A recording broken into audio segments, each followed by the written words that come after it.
Olá, bem-vindo à aula 16 de redes de computadores. Nessa aula nós vamos ver os protocolos IP e DHCP. Na última aula nós vimos a arquitetura dos roteadores, então entendemos como funcionam as portas de entrada e porta de saída, como elas são conectadas através das malhas de comutação, entendemos como os buffers funcionam dentro do roteador, os buffers principalmente da porta de saída, e a aplicação de políticas de enfileiramento, escalonamento e descarte de pacotes dentro de um roteador. Então, nessa aula, nós vamos começar pelo protocolo IP. Na camada de rede da internet, nós temos o protocolo IP como um dos principais, ou principal, identificador do host em uma rede na internet. Então, tanto redes locais como a internet como um todo vai tratar os datagramas IP para fazer o roteamento e encaminhamento dos pacotes.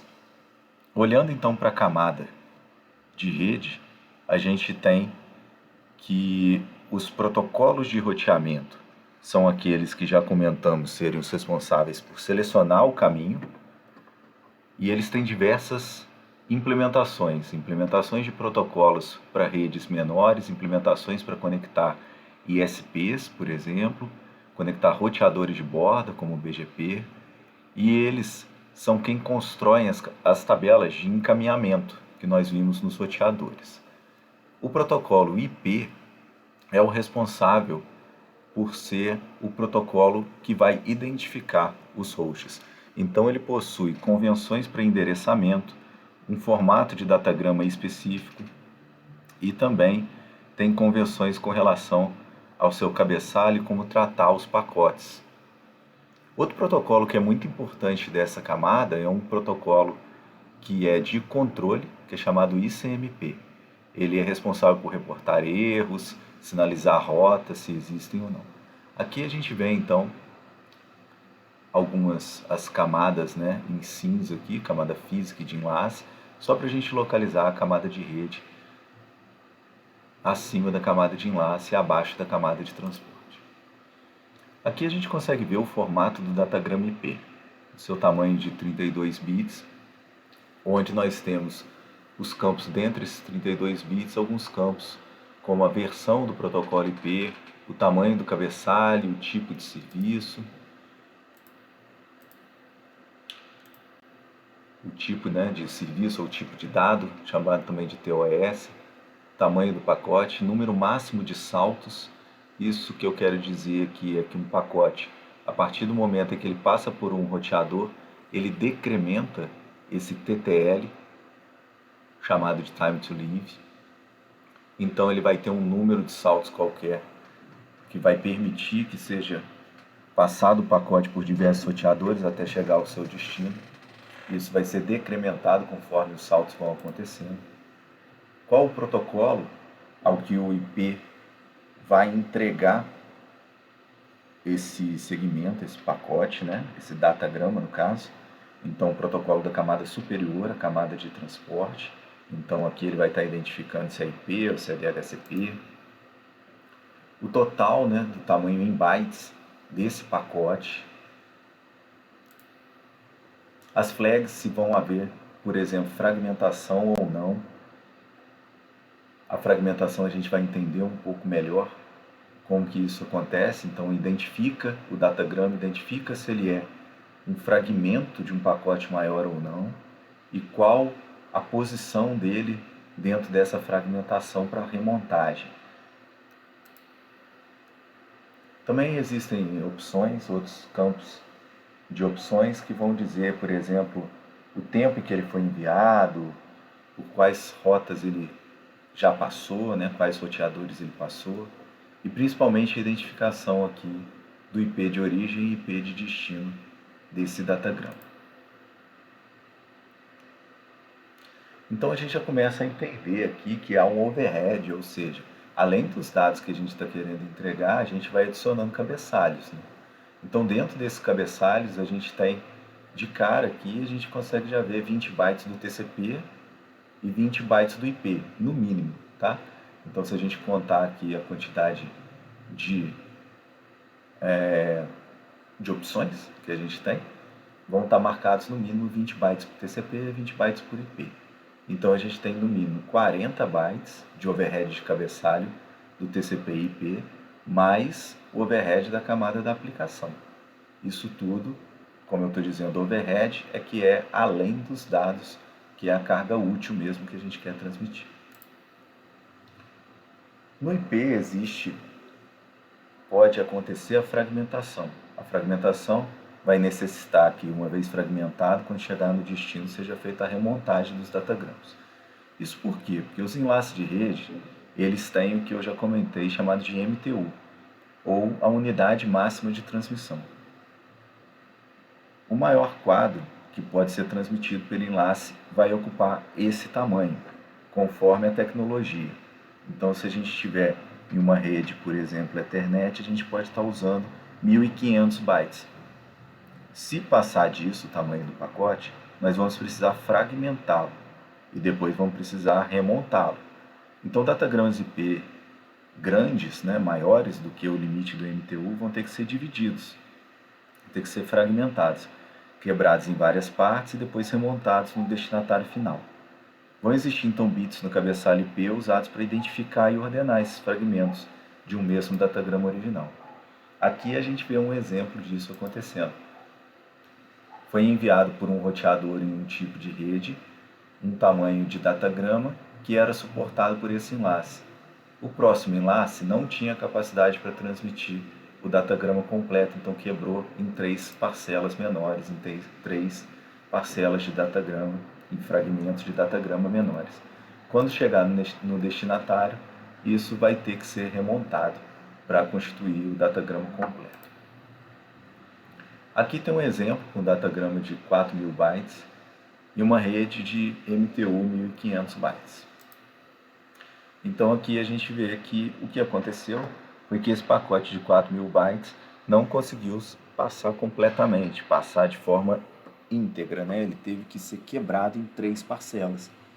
Só que com 3 parcelas a gente sobra um certo valor, A gente não utiliza um certo valor, porque a gente tem direito a 1.500.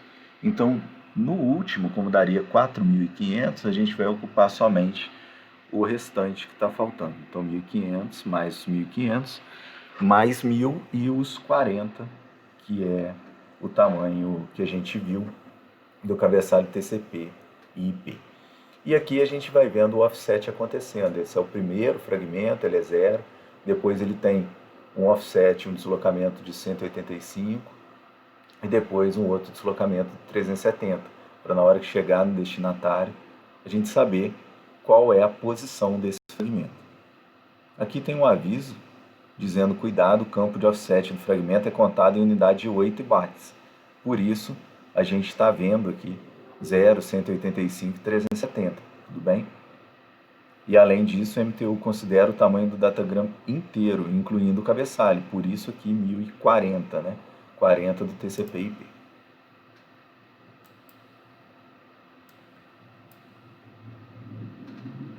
O IP, ele é o que permite o nosso endereçamento na rede.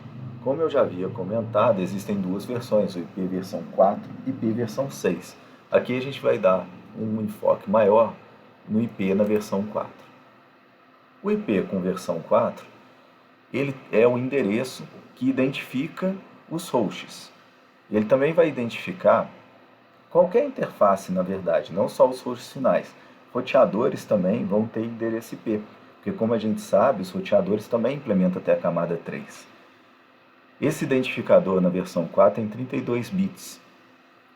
E ela é responsável por identificar a interface que faz a conexão entre host, roteador e o enlace físico. Os roteadores, tipicamente, eles vão ter múltiplas interfaces que vão ligar diversas redes distintas. Aí é que a gente começa a entender como que um roteador liga mais de uma rede. O host, tipicamente, vai possuir uma ou 2 interfaces. Aí eu estou comentando com relação a ter uma placa cabeada, Ethernet cabeada e uma sem fio, por exemplo. Endereços IP tem o formato que vocês estão vendo aqui. Pegando um desses exemplos, como o 223.1.1.1, a gente tem que o primeiro octeto é representado dessa forma para ter o valor de 223 e os demais, cada um deles, ativo somente o primeiro bit. Lembrando que aqui, se a gente está falando em um byte, a gente tem 2 elevado a 0, 2 elevado a 1, 2 elevado a 2, 2 elevado a 3, até 2 elevado a 8. Então, cada bit ativo vai estar correspondendo a um valor. Como que as interfaces se conectam não é um problema que nós vamos discutir agora. É um trabalho do capítulo 5 e 6, que nós provavelmente não conseguiríamos entrar nesse estudo nesse momento. Mas aí veríamos camada de enlace com mais detalhes, né? Dizendo como que é o Ethernet, por exemplo, o I3E802.11, como que esses meios cabeados, sem fios, se comunicam, como que é feito o acesso ao meio.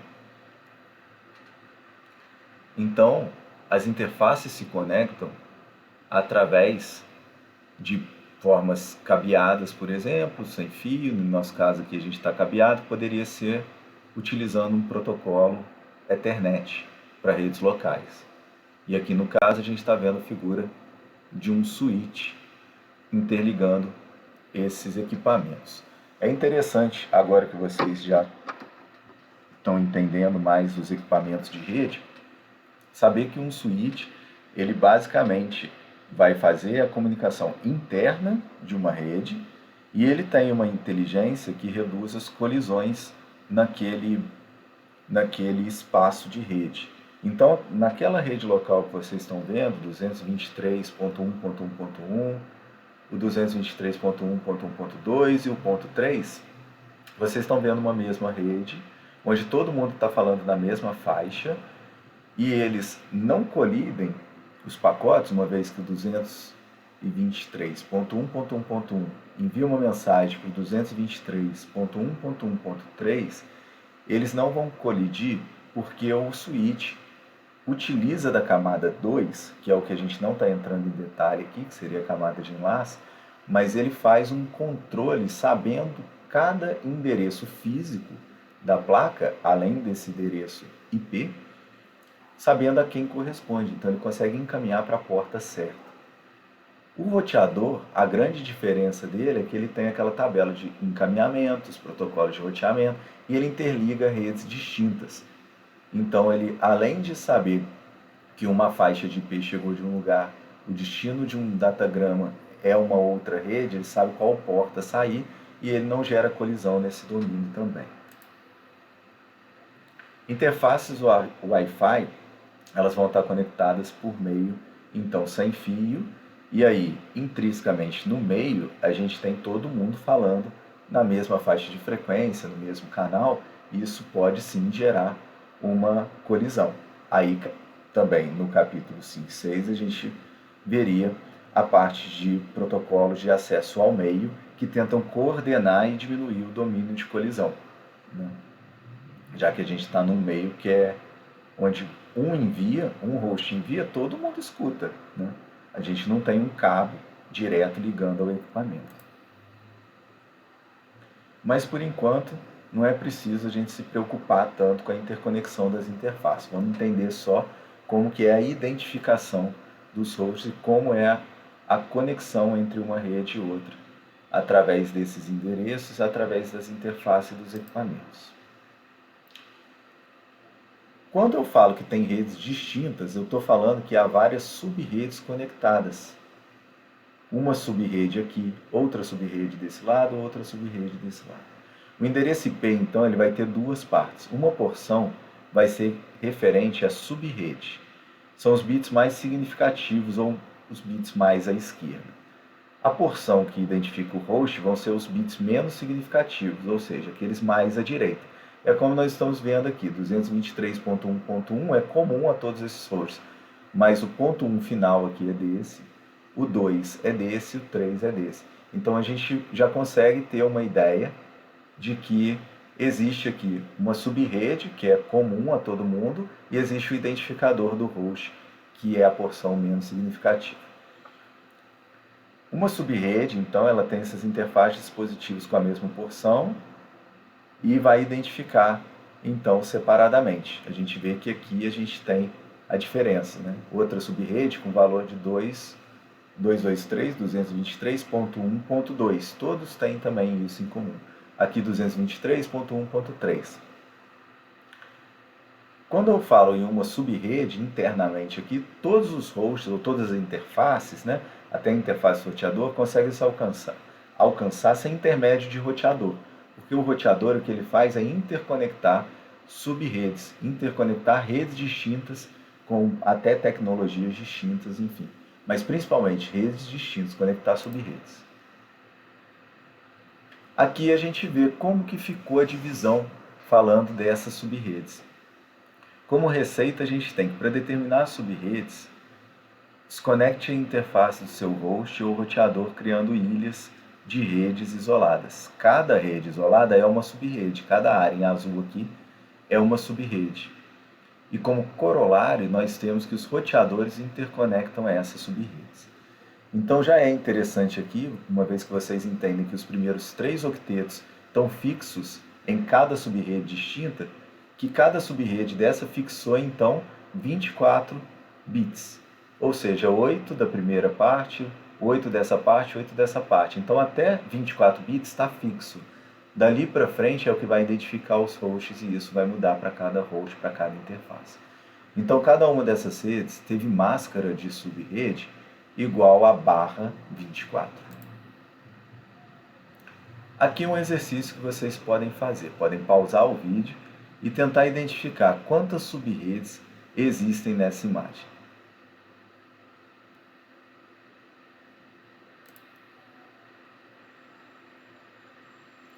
Preste bastante atenção com relação à quantidade de bits que você tem utilizado e onde isso está fixado, para identificar a sua subrede somente olhando o IP aqui. Lembrando que, uma dica para vocês, cada parte dessas azuis está identificando uma subrede distinta, ok?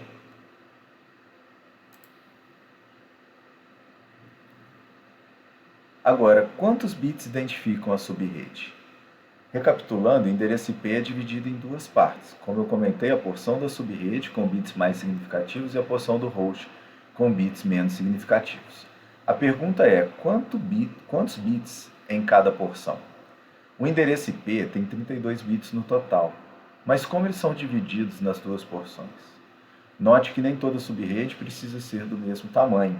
Nós podemos ter diversas subredes até dentro de uma área comum. Dentro de uma mesma instituição, podemos, por exemplo, dividir em várias subredes. Existem duas alternativas para a identificação de subrede.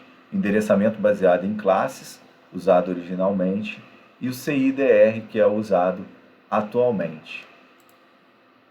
No endereço baseado em classes, a ideia básica é definirmos que as subredes com propósitos diferentes e de forma mais fixa. Nós temos as classes A, B, C e D. A classe A seria para redes grandes, ou seja, só a porção da subrede dos primeiros 8 bits vão ser identificados. Então, sempre iniciados por 0. Aqui nós vemos que nós podemos ter endereços de hosts, uma vez fixando somente os primeiros 8 bits, nós podemos liberar endereços para esse número enorme aqui de 2 a 24 endereços de bits. Se fixarmos na classe B, nós temos redes médias com porção da subrede com 16 bits. Os primeiros 16 bits mais significativos vão estar fixos e sempre iniciando pelo valor 10 aqui, tá? Identificado pela no nosso primeiro byte. Então nós temos os outros 16 bits disponíveis para endereço, que daria 65.536 endereços para hosts, para interface. Na classe C são redes pequenas, onde fixamos os 24 bits. Eles vão ser sempre iniciados por 0, 1, 1. Então a gente tem aqui que 256 endereços para interface são possíveis somente. As classes D e E são as redes multicast e endereços reservados, são identificados para outros usos. Multicast seria para você enviar dados para somente parte de alguns hosts que pertencem a grupos de endereço IP. Esses endereços são identificados por 0, 1, 1, 1 e 1, 1, 1, 1 aqui no reservado. Como exemplo, a gente tem aqui para vocês visualizarem que o 10, 15101 é da classe A, uma vez que começa por 0 na porção da subrede. A sua subrede aqui no caso está identificada como 10, então 01, 01, 0000. Então nós fixamos o primeiro e começamos por 0 nesse valor. Então nós temos uma classe de subrede equivalente à classe A. No endereçamento baseado em classe, nós temos alguns problemas. 3 tamanhos não são suficientes, porque oferecem pouca granularidade, e há uma grande subutilização de espaço de endereçamento. Por exemplo, supondo que o FJF precise conectar 1000 dispositivos em uma subrede, a subrede classe C é muito pequena, porque só tem 256 endereços. A solução então seria atribuir uma subrede classe B. Só que a subrede classe B tem 65.536 endereços possíveis, onde nós precisamos somente de 1000. Então nós iríamos deixar 64.536 endereços ociosos, mas alocados sem poder ser utilizado por ninguém. Então nós utilizamos muito mais hoje em dia o CIDR, ou o roteamento interdomínio sem classe, que é o Classless Interdomain Routing. É uma porção da subrede de tamanho arbitrário.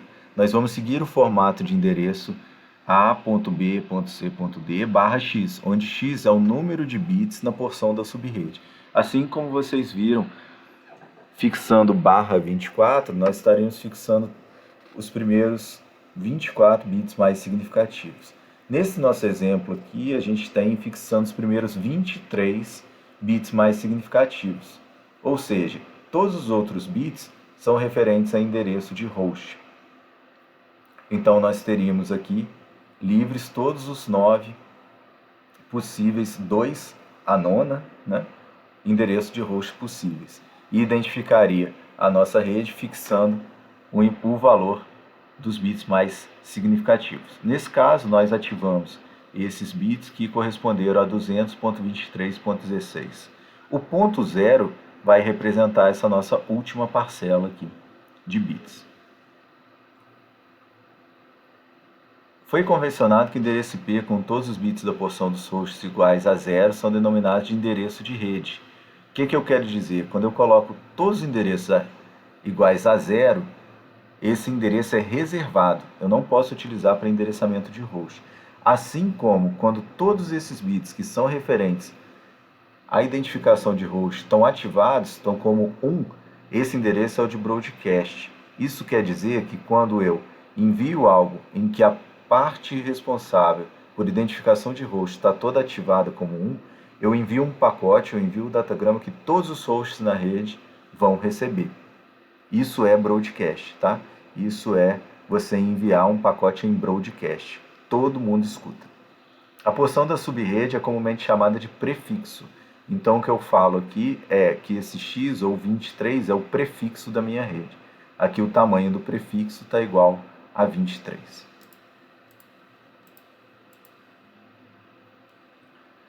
Como notação alternativa, né, a gente tem então o número de 32 bits, podendo ser utilizado tal que um AND bit a bit entre o endereço do host e a máscara de rede resulte no endereço. Aqui então agora vocês estão vendo uma forma alternativa que não a de prefixo, que não a barra, aqui no caso seria /24, certo? Mas aqui nós estamos vendo na forma de máscara de subrede, ou seja, 255, 255, 255. Quer dizer, eu tenho fixo os primeiros 3 bytes e só vou alterar o último, dizendo que é endereço de host. Então aqui é só para vocês entenderem como que uma máscara de subrede também determina a identificação da subrede.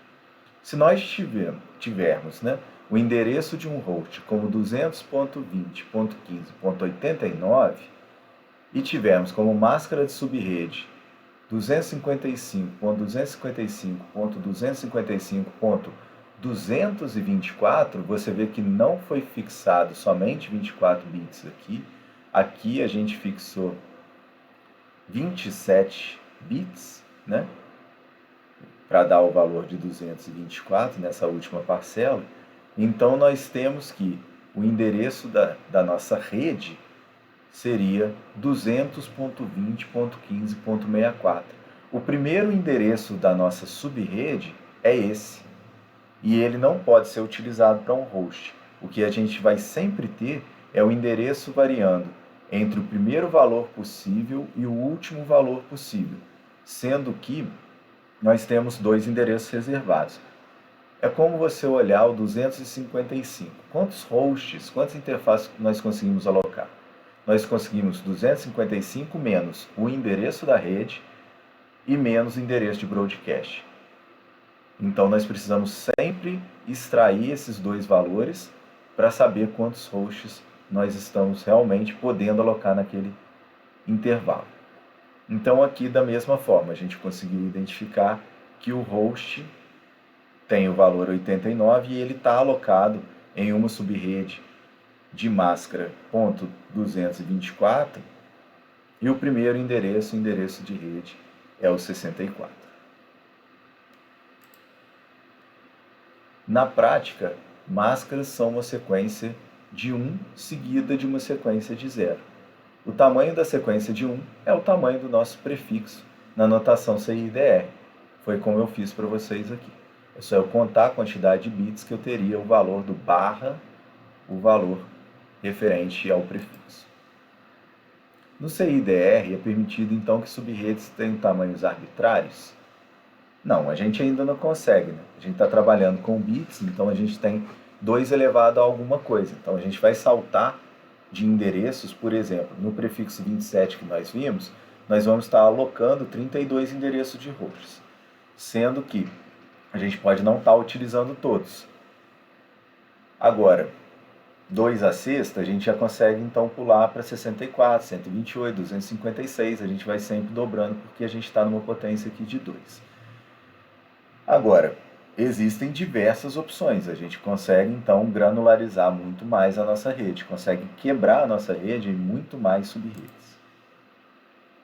Outro protocolo que nós vamos ver é o DHCP. O DHCP é uma das formas do endereço IP ser fornecido dinamicamente a uma interface, a um host. Porque como que um host obtém o endereço IP? Você pode ou configurá-lo manualmente, ou pode simplesmente ligar o seu computador, conectar a uma rede, e por trás disso pode estar acontecendo que está sendo executado um servidor DHCP. E a sua placa, então, está configurada, a sua interface, para comunicar por meio desse protocolo DHCP, com esse servidor que vai fornecer a você o endereço IP, o endereço de rede. O DHCP, protocolo de configuração dinâmica do host. Ele obtém a configuração dinamicamente direto de um servidor. É como se fosse você utilizar um plug and play para conectar a rede. O objetivo é permitir que o host dinamicamente obtenha seu endereço IP de um servidor de rede quando conectado a ela. Endereços atribuídos pelo servidor, eles ficam em um sistema do tipo empréstimo. Então é como se fosse, é chamado de lease. O dispositivo ele pode renovar esse lease durante o uso, então ele pode ter um tempo de utilização e pode renovar para continuar utilizando, uma vez que o dispositivo continue ligado e então diga ao servidor que quer continuar com aquele IP. Ele permite também a reutilização de endereço. Os dispositivos só possuem o endereço IP daquela rede no momento em que estão ligados, que estão sendo utilizados aquele dispositivo. No momento em que é desligado o dispositivo, é liberado o endereço no servidor DHCP e ele pode fornecer ao novo dispositivo que chegue na rede. Ele dá suporte a usuários móveis também que querem se conectar na rede, e aí já falando mais com relação à rede de telecomunicações, por exemplo, com mobilidade, onde existe a implementação do IP móvel, por exemplo. Nós não vamos entrar em detalhes sobre IP móvel por enquanto. Como visão geral do DHCP, o host então vai enviar uma mensagem que tem um formato próprio, ela é chamada de DHCP Discover, ele envia em broadcast, então ele enviando em broadcast, todo mundo que está na rede, na nossa subrede, vai receber essa mensagem. Se um servidor DHCP então receber, ele pode responder a essa mensagem, dizendo a partir de uma mensagem DHCP offer. Então, oferecendo ser um servidor DHCP para fornecer um endereço. O host, então, pode se comunicar com ele, requisitando endereço IP, enviando uma mensagem DHCP request, e o servidor DHCP vai retornar com uma mensagem DHCP ACK e o endereço, a configuração do host. Aqui nós temos, então, um cenário onde o cliente DHCP ele chega e precisa de um endereço na rede. O que acontece é que ele chegou nessa subrede 223.1.2.0, já que é barra 24. Ele vai receber um endereço com valor ali 223.1.2. Alguma coisa. Quando ele chega na rede, ele não conhece nada da rede. Então, imaginando que ele tem agora um valor, né? Ele chegou nessa rede 223.1.2 e ele não conhece nada, o que ele vai fazer é enviar uma mensagem em broadcast por endereço até que é conhecido entre sistemas operacionais e conversam entre as implementações do protocolo DHCP. Ele vai enviar uma mensagem de broadcast perguntando: tem algum servidor DHCP existente? A origem dele não tem IP, então o SRC, o source, foi 0.0.0.0 na porta 68. Como destino, ele também não sabe quem é o servidor DHCP, qual o IP dele. Então ele envia para 255.255.255.255. Então ele mandou em broadcast para todo mundo que quiser escutar. Então, por enquanto, ele não tem nenhum retorno, não tem nenhum IP, ele não tem nenhum endereço, nem temporário, e tem um número de transação que ele coloca para ter um controle sobre essa troca de mensagem. O servidor que recebeu, ele escutou isso, né? Todo mundo escutou, mas o servidor que estava rodando DHCP, ele também respondeu em broadcast: eu sou um servidor e tá aqui um endereço para você. E já envia um endereço para esse host. Então ele identifica quem que ele é, 223.1.2.5, ele responde em broadcast e diz para ele: olha, pode usar esse IP, 223.1.2.4. O ID da transação é a 654, é a mesma que você identificou a outra mensagem, então é para você essa mensagem. O tempo de vida dessa mensagem para esse IP é 3.600 segundos. Se o host então aceitou esse endereço, ele configura o IP na máquina automaticamente e responde em broadcast: ok, eu aceito esse endereço IP. Quando ele responde que ele aceita esse endereço IP, ele já pode dizer que esse endereço, então, incrementar a transação e confirmar que ele vai ficar com esse endereço. E o DHCP server, o servidor, simplesmente dá um ACK dizendo: ok, você pegou um endereço. Então ele responde com o endereço dele e em broadcast também informando a todo mundo também que, olha, você agora pegou esse endereço e pode utilizar esse endereço por esse tempo. O DHCP também ele pode retornar muito mais do que só um endereço IP. Normalmente ele retorna mais. Ele normalmente retorna o endereço IP do roteador de primeiro salto. Então ele também retorna o que a gente chama de gateway padrão, ou seja, para onde eu vou encaminhar meus pacotes para que eles sejam enviados para a internet. Você envia para o seu roteador de primeiro salto, que é chamado também de gateway padrão. Se vocês olharem o equipamento que vocês têm em casa, então supondo que vocês têm um roteador conectando o dispositivo de vocês, quando vocês conectam, vocês fazem o DHCP e já recebem tanto o endereço IP quanto recebem o endereço do seu roteador, que é o seu próximo salto para sair para a internet. E ele também normalmente envia o nome e endereço IP de DNS para resolver nome. Isso vai ser o que está configurado no seu servidor DHCP. Então, normalmente, o seu roteador também envia o DNS que está configurado lá, que pode ser o próprio endereço desse roteador, que está rodando um servidor DHCP, e ele está, por sua vez, apontando para um DNS do Google, por exemplo. Tá? Ele vai enviar, além do IP, também a máscara de subrede, para o host saber em qual subrede ele está, em quais máquinas ele pode se comunicar. Né? Então, se ele enviar depois uma mensagem broadcast só dentro da subrede dele, ele vai alcançar só os hosts que estão próximos a ele. Então ele pode, por exemplo, fazer uma descoberta e encontrar uma impressora, né, um outro computador em rede para trocar arquivos. Aqui tem então um exemplo, como eu comentei, assim, de um roteador que já tem dentro um servidor DHCP embutido, que é o caso do equipamento, por exemplo, que vocês têm conectando ao ISP, provavelmente.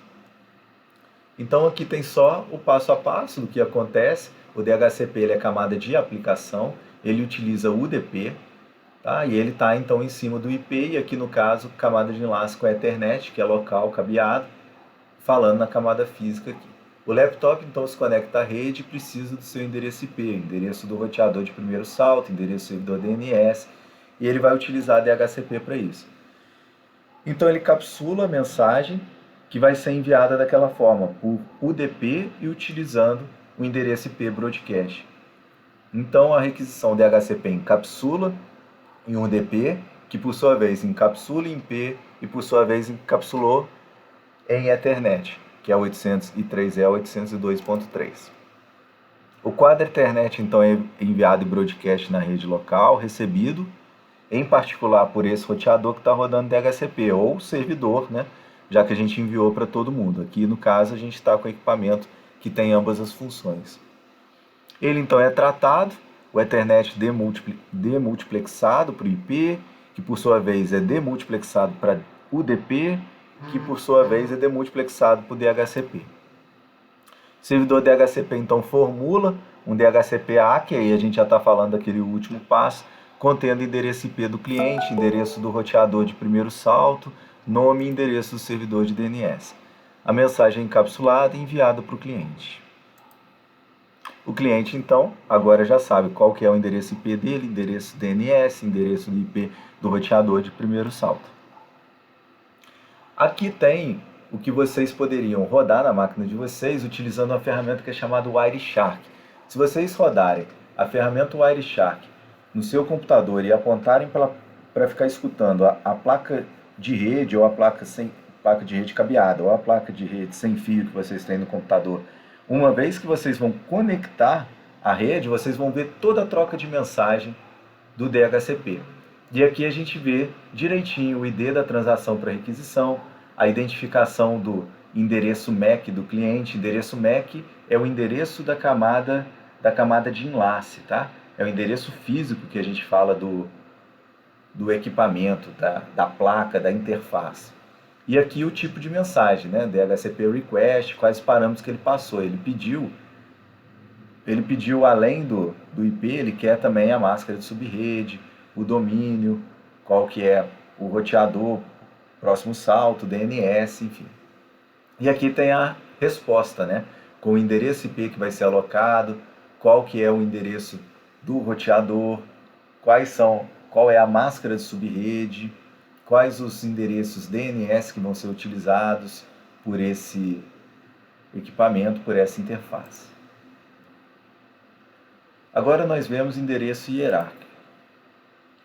O endereçamento do IP, vocês devem estar imaginando como que pode então obter um endereço IP numa rede. A gente já viu aqui que parece que tem identificação para a rede local e parece que tem identificação para a rede da internet. A pergunta é como a rede obtém seus endereços, isto é, né, como que o SP tem acesso a um prefixo. A resposta é que é alocada uma porção de espaço de endereçamento para ele e uma subrede menor vai ser utilizada para cada pedaço do ISP. Tá? Então o ISP recebe um bloco de IPs. Esse bloco é um bloco maior, aqui no caso, /20, né? 200.23.16/20, e o que ele vai fazer é quebrar em diversos blocos menores para atender diversas funções distintas, diversas organizações distintas, tá bom? Ele fixando somente mais um bit aqui, do mais significativo, ele já criou uma subrede nova, né? Essa forma é chamada de endereçamento hierárquico. No endereçamento hierárquico pode haver agregação de rotas, ou seja, ele permite um anúncio mais eficiente das informações de roteamento. E aqui no caso nós estamos vendo um ISP Fly-by-Night que tem uma faixa de IP com prefixo /20 e ele quebrou em várias organizações aqui com /23. E existe um outro ISP aqui que responde a /16 com prefixo 199.31 e assim por diante, né? Aqui então a gente está vendo isso, que a gente tem essa divisão. Mas supondo que a organização 1 mudou de ISP, mas quer manter os endereços IP que foram alocados a ela, porque ela tem vários serviços rodando, agora então o ISP, nesse caso ISPS-RU, ele agora também responde por 200.23.18.0 com prefixo 23, tá bom? Porque o endereçamento, nesse caso, ele é hierárquico, só que ele utiliza casamento por prefixo mais longo. Como últimos comentários, como que o ISP então obtém, né, esse bloco de endereço? Existe um órgão responsável, que é a ICANN, e ela é quem determina isso. Ela aloca endereços, ela gerencia também DNS, atribui nome de domínio, resolve as disputas com relação a nome de domínio, como foi, por exemplo, para registro do domínio amazon.com, já que a gente tem amazonia.gov, né? Esse tipo de disputa é resolvido por um comitê da ICANN.